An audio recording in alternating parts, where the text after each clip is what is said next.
The chances of a US brokered ceasefire in the war between Russia and Ukraine seems to be grim at present.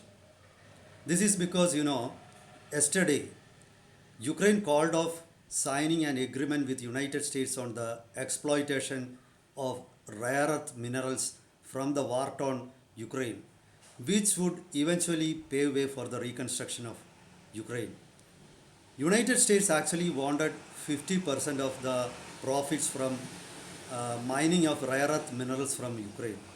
But at the same time, the United States is not very much willing on including clauses that guarantee safety and security to Ukraine in the coming days. This is actually the roadblock. And the talks between US President Donald Trump and Ukraine President Vladimir Zelensky didn't end well. Later, the joint press conference called by President Donald Trump and President Vladimir Zelensky actually ended up in chaos. Both sparred in front of the media.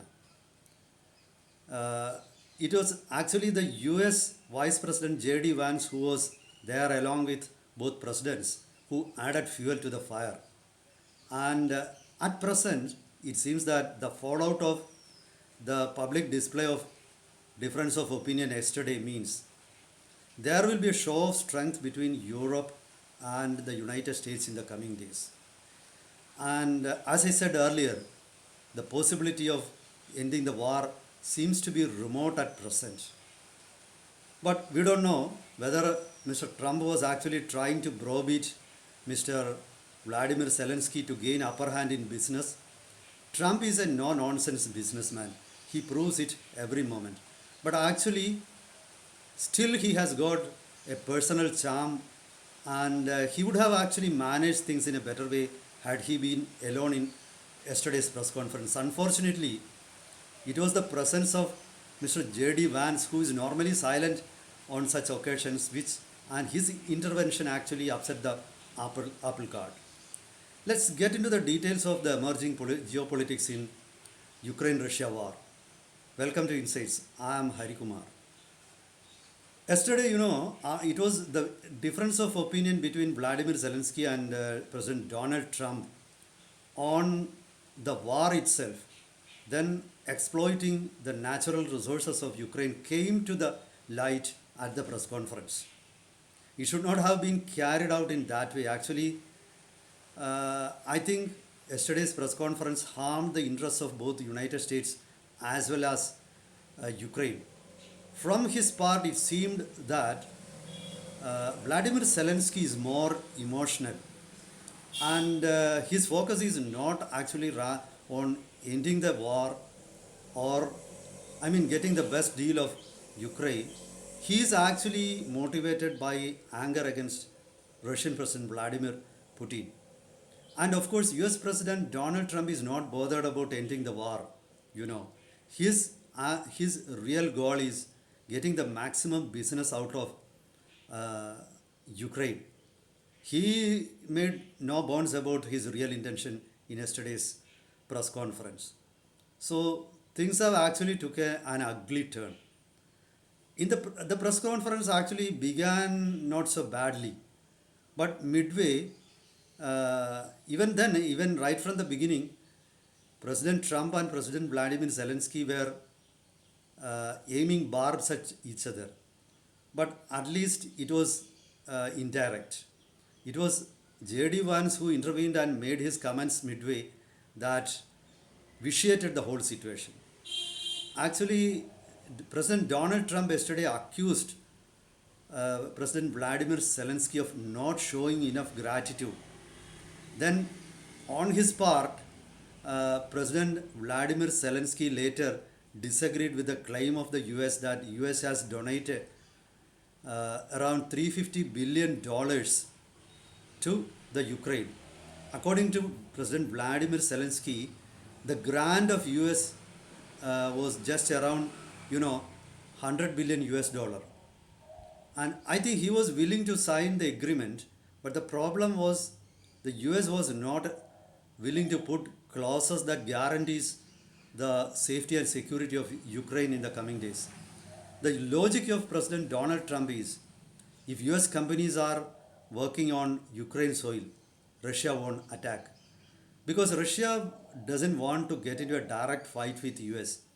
And if during a Russian attack US citizens get injured or killed, Russian President Vladimir Putin knows very well that President Donald Trump will be forced to join the war.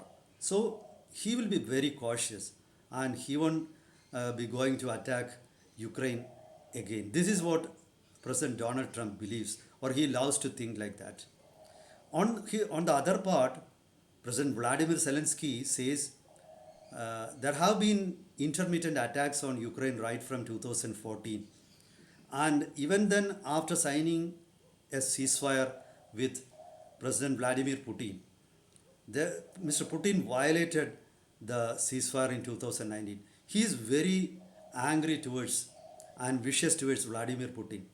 Actually, this is a fight between two leaders. Now, unfortunately, Vladimir Zelensky also revealed his true colors or true intention at the press conference. Though at present, I think he is getting support from his own countrymen who says that it is better to stand up and fight and die in the war rather than kneel before the plutocrats of United States. So there is a school of thought like that in Ukraine also. But anyway, I think it is going to be tough for Vladimir Zelensky in the coming days. Because now I think Russia will get emboldened to carry out more massive attacks. At least for the time being, Vladimir Putin has now a psychological advantage because the US, which is the main supporter of Ukraine, is now pulling the rug from under the feet of Vladimir Zelensky. And they are not going to give liberal aid to Ukraine in the coming days. Modern weaponry may not be coming to the desired level from the United States. And eventually, Europe alone cannot help Ukraine to withstand Russian onslaught. I think this psychological advantage is going to boost the Russian confidence. And I won't be surprised if Russia makes huge, swaths of territory Russia will capture in the coming days. So this is going to be a very difficult situation for Vladimir Zelensky.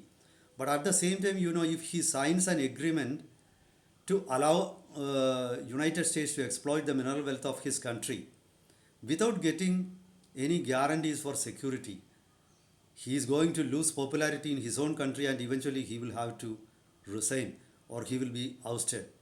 In that way, actually the goal of Russian President Vladimir Putin will be served. It is almost like, heads you win, tails I lose for Vladimir Zelensky.